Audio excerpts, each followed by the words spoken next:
Oh, hello and welcome to the Saturday streaming edition of Adam's Music Box, where today I'm going to try to answer a question that I don't actually think has a real answer, but it have several semi-real answers. Schrodinger's answer, where you never know whether it's true or not until something shows up dead and starts to smell.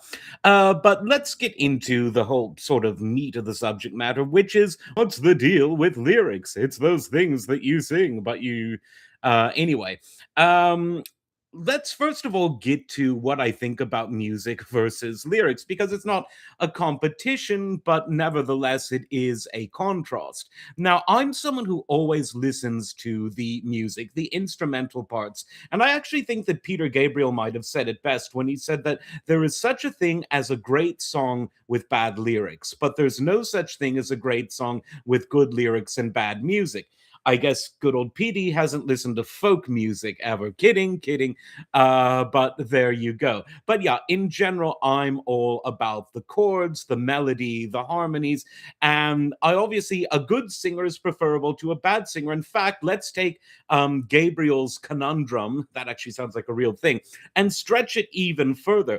I would prefer someone scatting in gibberish who has a beautiful textured and timbred voice rather than someone who's singing exceptionally poetic lyrics with a bad voice. Again, everyone has their different preferences, but I think that it's kind of helpful to sort of declare the preferences at the beginning of this. So, with all that out of the way, let's look at a question that a lot of people have talked about. Even Rick Beato has talked about it. He not being a lyricist, but being a virtuoso musician. Even he has conquered this subject.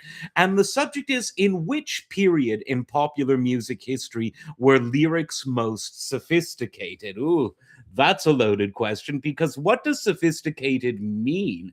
Do we mean profound? Well, I think not so, because sometimes I would say much of the time, if not most of the time, the profoundest truths in life are that which are the most simple. Does simple equate to stupid or does simple equate to straightforward? Depends on who you are. Words don't have a definite meaning, they have a range of meanings. And I personally think of simple as straightforward, but I know that in other contexts, people will either transmit or receive those signals that we call words. Word itself is a very stupid word. It Some people think that it's synonymous with the term stupid. So again, lyrical sophistication. Are we talking about the number of syllables? Are we talking about the number of distinct words themselves? Are we talking about the nature of the vocabulary? Water break. Oh, that's so good on a humid day like this. Drink your water, kids. No, really, there's no downsides to it unless you're caught short of a toilet. This is such a stupid channel. It's fun though. Stupid is fun, or is it? What does stupid mean? Does stupid mean low IQ? Does it mean the opposite of serious? Does it mean the opposite of sophistication? Does it mean the opposite of learned? Does it mean naive? Does it mean innocent? Well, if you're innocent until proven guilty, does that mean you're stupid until you're proven smart? Because if innocent is the opposite of guilty and stupid is the opposite of smart, are these things analogous? See, we could play with these. This is sort of very lyrical in itself. We're talking about lyrics and we're playing around with these words, aren't we? So getting back to the question, how does one measure if whether you want to call it lyrical sophistication, whether you just want to call it lyrical quality? Okay, now we're getting a bit more accurate because by this we mean the nature of the lyrics, because quality can mean property, not as in house, but as in the nature of something. But quality can also be contrasted with junk. Is this a quality product or a junk product? Again, you see with in all of this chicanery some of the problems inherent in analyzing the nature of lyrics. Are they sophisticated? Are they stupid? Is this the right sort of contrast? So, just to recap on the way that people have attempted to scientifically measure lyrical quality, some people look at the number of unique words in a song. So, the song, for instance, Da Da Da, has a very low quantity of unique words. where I would think that it's the end of the world as we know it, or maybe Billy Joel's "We Didn't Start the Fire" has the most number of, the highest number of unique words, meaning words that don't repeat, because every verse is not only different than the one that precedes it, but it has a jumble of words that you don't typically hear in your average pop song. That would actually be interesting if someone were to somehow do a mashup. They don't call it those anymore. They don't call it that anymore. Of "We Didn't Start the Fire" and "It's the End of the World as We Know It," because again, those are very lyrically dense songs, a lot of words, and the words don't generally repeat, with a few exceptions, the chorus throughout the song. So do we mean that? Do we mean sort of a rich vocabulary? So multisyllabic words, the words that the average Joe needs to look up in the dictionary? I don't know if we mean any of this. And so I think one of the problems in trying to measure the nature of lyrics between one decade and another, or between one subgenre of pop and another, is that there really is no standard metric for lyrical greatness, lyrical rubbish, lyrical mediocrity. It's all very subjective. And that's why I think that the attempts that many have made using algorithms, using AI, using an abacus, have all sort of fallen short. I mean, let's look at the instrumental aspect of a song. What makes a song beautiful? Is it the number of key changes? Is it the number of changes to the meter, tempo changes? Is it is odd meter music better than music in 4/4? Well, it's traditionally more difficult to play, but much less popular. So what is better? I mean, at the end of the day, with both the music and the lyrical aspect of a song, because that's what a song is, music plus lyrics equals song, it's really difficult to have a universally objective standard. And while there are objective standards of beauty to a degree, those standards are based on the subjective impetus of God's creations, the humans in this case, because there are certain natural timbres, there are certain natural combinations of sounds, therefore, certain chords that make people and animals feel a certain way. How do we know that there are these objective standards, but standards which aren't derived from any sort of set of metrics or calculations, but that are in fact commensurate to that they are in communion, if you will, with natural law? These are reflections of God's creations, and there's a way to prove it after this water break. As again, humidity isn't nuts today. Oh yeah, as Peggy Hill would say. Okay, so how do we know this about objective standards of musical beauty? Well, any human in the world can, unless they have huge cognitive problems, is able to tell when an animal is happy or sad. A happy bark from a dog sounds different than an angry bark or a growl. A meow from a kitty that wants some cuddles or some food is different than the noise that a cat makes when he or she is about to scratch you with the claws. And so we know this. We know this about wild animals. We know the difference between, a warning growl from a bear and an "I'm about to eat you" growl. These things are natural. They are because there are certain instincts, there are certain reflexive habits that all animals, including the whom's, have. And where does this come from? It's God given. And therefore, the same can be said about music. The reason that Beethoven is so emotive and evocative to so many is because the way he arranged sounds into bars and measures, into harmonies and melodies and chords, which link everything together. It's naturally imbued with an objective beauty, because humans are programmed by their creator to hear certain sounds and associate them with certain things, whether that thing is an emotion, a behavioral outcome, like with a warning growl from a bear, etc. So, in this sense, there is objective beauty, but it comes from the subjective nature of humans, which is from which derives from natural law, which is God given. So this all that little tangent began because we're in the middle of this conundrum, and the conundrum really is all about in which decade or in which subgenre of pop music were lyrics better than they were in other eras or in other subgenres.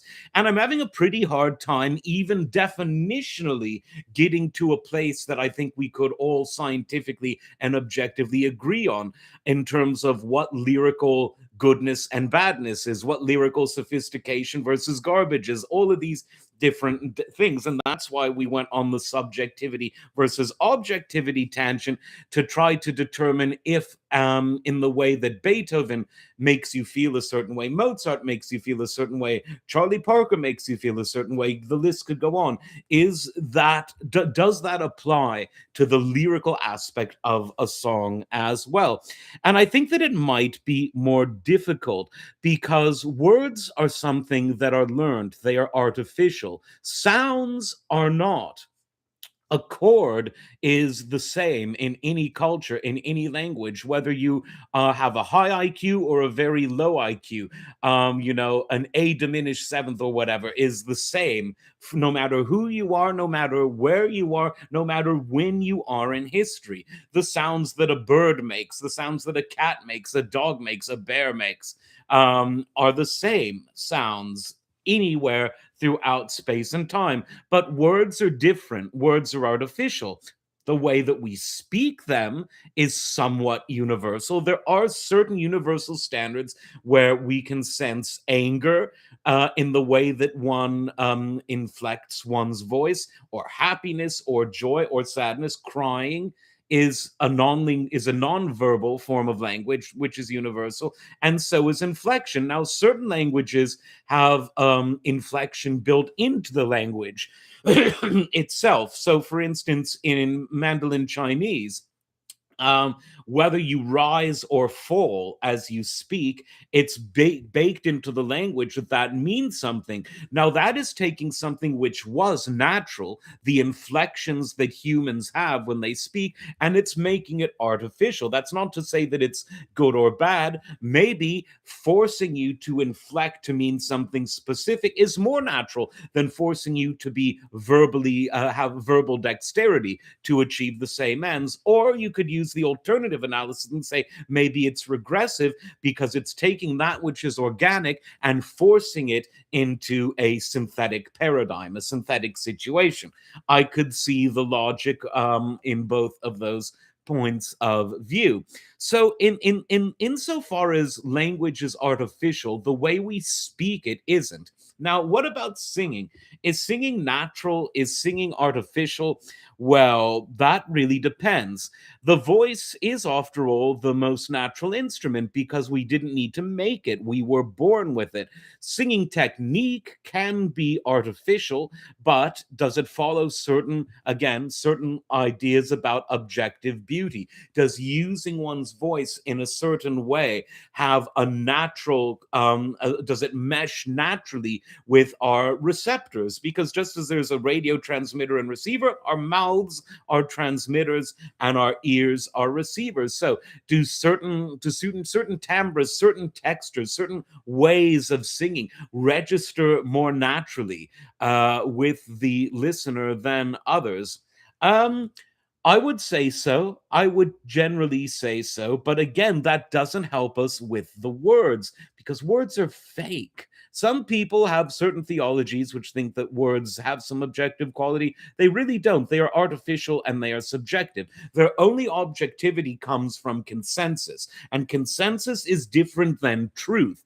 A true statement, a true observation, a true fact is true irrespective of whether someone acknowledges it or not. And it's true whether someone tries to stratify and systematize it or not. The truth is truth, whether you admit it or not, whether you see it or not, whether you know it or not.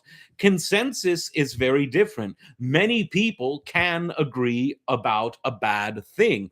Many people could agree about a false thing. In fact, if you look at other YouTube channels that are currently talking about current events, and if you're not talking about current events currently, then maybe you should be talking about the future. Ooh, scary. But all of these people that are talking about current events, you will see that many of them have a consensus. They agree, but they're agreeing on something that is wrong, in my view. I won't say what it is, but you could probably fill in the blank. And so, again, where does this leave us? We've been here together, all together now, for around 15 minutes, and we haven't really actually gotten to anything remotely resembling an answer to the question that I initially posed. And again, what was that question? I don't really remember, but it was something like, in pardon me, in which decade in the long history of pop music were lyrics better or more sophisticated or more complicated or more beautiful, whatever superlatives you like, than in another decade or in another subgenre of popular music? And I did preface this by saying that I don't really know if there's an answer to it. So let's look at some of the themes of pop music lyrics over the decades. Now, the first type of pop music was ragtime songs. They had ragtime instrumentals and they had ragtime songs. Now, what was the lyrical content of those 1880s and moreover 1890s ragtime songs? They were generally humorous, they were generally observational, they were generally filled with ethnic type of humor, because in a country that has different races historically, like the US, where pop music was born, it's something that everyone finds amusing. Some try to pretend that they don't or suppress the fact that they don't, but most people of all backgrounds do, in fact, find it humorous and amusing. And that's the kind of lyrics that were associated with ragtime. And it's very interesting because between ragtime and hip hop, the most common themes in music were love, typically a humorless type of love. And of course, there have always been love songs in folk music and in ragtime, in other forms of pop music. One second. Oh, so good. It's just water, but hey, I like it. Where was I? So yeah, what was I saying? So yeah, love songs are always ubiquitous, but the fact that most of these ragtime songs, there were lullabies, there were love songs, but most of them were humorous observations about life, about racial and ethnic groups, about men being different than women, city being different than country, etc. It's very unique because typically in the pop music of the 20th century, certainly the second half of the 20th century, if you want to put on a song and be amused in terms of humor, you might have to dig in the novelty section of the record shop as opposed to the pop music section. Ragtime songs, though, satisfied humor and the other typical sort of touch points of pop music simultaneously. They didn't have to segregate the humor out, and I find that very interesting. Then a world war happened, a really, really stupid one. They were both quite stupid. That doesn't mean that the people who fought in them weren't heroic and brave. They most certainly were, but the causes of the wars were fake, and the premises, or the premi. What's the plural of premise? Who cares? The premi, let's call it, of the wars were very stupid. Anyway, where were we? So a First World War happened, and this sort of took a lot of the humor out of music. And we get to a 1920s era where pop music embraces love and the many subgenres of love that may or may not include the exchange of bodily fluids involuntarily or otherwise. And this tended to be a big feature of music. But you could always tell, and again, I'm using that word sophisticated song from a non sophisticated song, because what I would call a rather basic or even banal song would just be boy meets girl, boy falls in love with girl, everybody happy. Not that there's anything wrong with that, but we've done that twice already. Um, but it's quite simplistic. Do we really need a professional lyricist to retell this trope? As the 20s and 30s and 40s roll on, we do see many songwriters. In fact, we see the men who made up the Great American Songbook develop songs that are about melancholy, that are about acquiring love in unusual ways, acquiring carnal knowledge in unusual ways. And these lyrics tend to be more, dare I say, sophisticated than the ones that are the simple boy meets girl plus happy ending equals paycheck for the lyricist type of thing. Now, when the language of pop music changed in the 60s, did the lyrical content change with it? Well, let's back up a bit and talk about what I mean by the musical language. In every epoch, and it's usually in chunks of 30 years, plus or minus 5 years between friends, there is a typical musical language. And I don't mean in terms of lyrics, I mean in terms of the instrumental music, a typical style, a genre that dominates the musical landscape. So from the late 1880s to just before the First World War, this musical language was ragtime. In the 20s through the very early 60s, this musical language was jazz and the various derivatives of jazz. Pop in that era had a swing to it much of the time. It had brass instruments, it had saxophone solos. Yes, it had string sections, but even the strings swung a little bit. And so when you look at the great singers of the classic era of pop, you see an increasingly jazzy influence. When Bing Crosby started in the very late 20s, you still had that sort of rag swing that permeated some pop music, as opposed to the jazz style of swing. Both of these are syncopated rhythmic tendencies, but they're different, and it's one of those things where you just have to hear it to know it. But by the 40s, really, frankly, by the 30s, 40s, 50s, everything was swinging. When you think of pop singers like Frank Sinatra, like Perry Como, like Dean Martin, like Vic Damone, you generally think of jazz adjacent pop music. So, what was the next musical language to inflict itself on pop music audiences? Well, it was rock and roll, which went from an underground movement in the mid 50s to a youth musical movement in the late 50s, to by the late 60s, it had come to dominate all of pop music. Watered down versions of rock began to appear on Andy Williams and Frank Sinatra records. Something called soft rock became the sort of middle of the road pop, and even the youthful pop was no longer jazz in no longer had a jazz sort of inflection. It had a rock inflection. And so this was what I would call the third sort of great turning. I know that means something else in economics and sociology, in the linguistic structure, the architecture, if you will, of popular music. And then sometime between the early 90s and early 2000s, it changed again, and hip hop became the main language of pop music. Gone were the electric guitars and the big drum sets. In were the samplers, the sequencers, the drum machines, and the synth pads. And that's sort of where we are today, where just as pop music in the late 60s, 70s, 80s, and some of the 90s was watered down rock music, today pop music is watered down, sterilized hip hop, if you will. So the question that there are a lot of tangents in this particular video, but I think they're important because we're addressing a question that doesn't actually have an answer. So we're answering other things to avoid the fact that we've asked a stupid question. But then again, there's no stupid questions, just stupid people. So where were we? So did the lyrical ideas being communicated in music change between the era when jazz was dominant and the era when rock was dominant?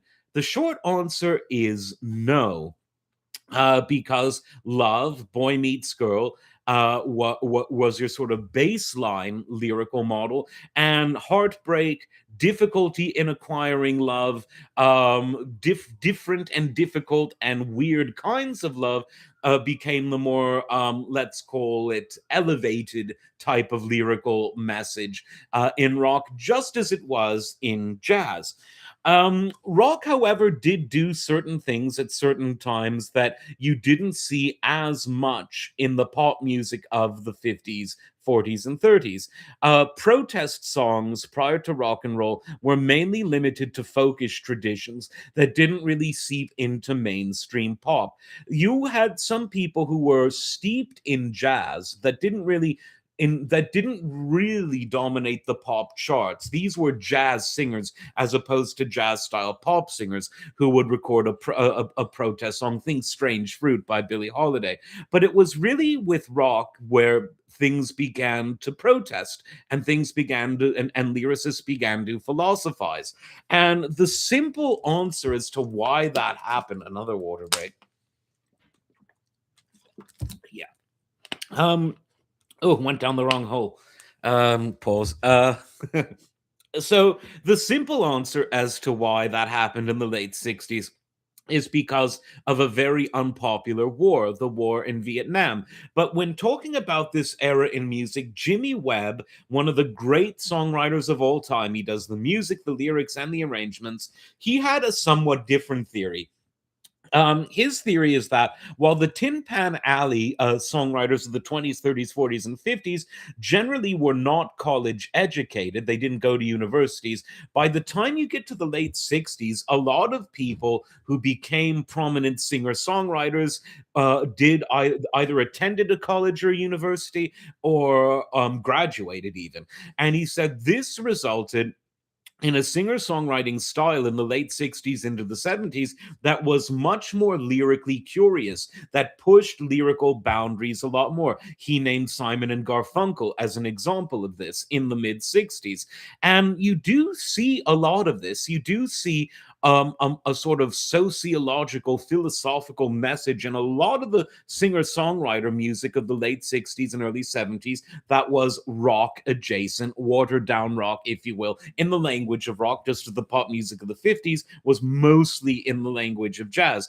And you do see this phenomenon in lyrics that Jimmy Webb is talking about. And I actually think that Jimmy Webb is more correct than the people who say that it's all down to the war, because you saw these more socially provocative, philosophically inquisitive lyrics in styles of music that ranged from the protest song to many other things, including songs about love and heartbreak and friendship, and even just observations of what's going on in a local street, things that had nothing to do directly or indirectly with the war in Vietnam.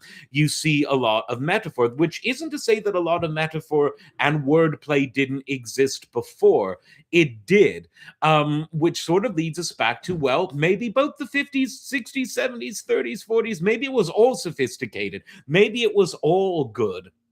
And this leads me to another theory. Maybe in the same way that every generation thinks that its music is better than that of the next generation, maybe people also think that the lyrics of their generation's pop music is necessarily superior to the lyrics of your kids or your grandkids' pop music.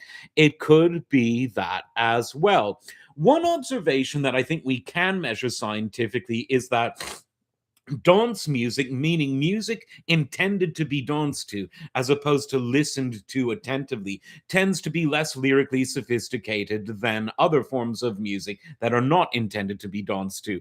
But these same genres are less musically sophisticated too. Does that always mean that musical sophistication mirrors lyrical sophistication? Not necessarily. Which leads us into hip hop, which I would say is the most lyrically important genre ever, because it is so much more weighed in favor of the lyrics than the music. Now, Dr. Dre and Warren G and DJ Quick and DJ Pooh and many other great producers have done a lot to increase the musical dexterity, sophistication, beauty, and harmony of hip hop music. But before them, when there was popular hip hop, I'm talking about the 80s, most of the actual music was relatively monotonous. sometimes it was very interesting, depending on what was sampled. But the whole point of the beat, the rhythm, the production was to get you to focus your attention on the lyrics. The lyrics are what moved the song. The lyrics were provocative, sophisticated, poetic, etc. And then you get to the argument, well, hip hop isn't music. And that's usually said by people that don't like it. But as someone who likes it, I would say, well, it is music, but it is poetry set to music. In other words, the poetry presupposes the music, where when you, let's say, are in a prog rock band and are jamming around writing a composition, and then you throw the lyrics on as an afterthought, that's where the music is the primogenitor to the lyrics. So you have genres, hip hop being the most prominent one, where the lyrics are the main vehicle, the main center of attention, the main purpose of the song and of the art form. And the music is something that just is there to support it. Does that make hip hop more musically, or rather more lyrically sophisticated? Again, what does sophisticated mean? And that goes back to the beginning of this, that I really think the only answer to this question is the grass is always greener, with the exception of dance music, where both the lyrics and the music are simply there to facilitate human rhythmic movement. With that exception, I think it's really difficult to say which genre of music had the better or the more sophisticated lyrics. I think that a lot of it is the case of the grass always being greener, because from ragtime to blues based, jazz based, rock based, and hip hop based, you can find simple lyrics, profound lyrics, verbose lyrics, um, aplenty. So it really all comes down to, hey, what do you like best? So that was a video about absolutely nothing, which is maybe why we started with a Jerry Seinfeld impersonation. I don't know. As always, though, like, subscribe, and we will see you next time. Take care.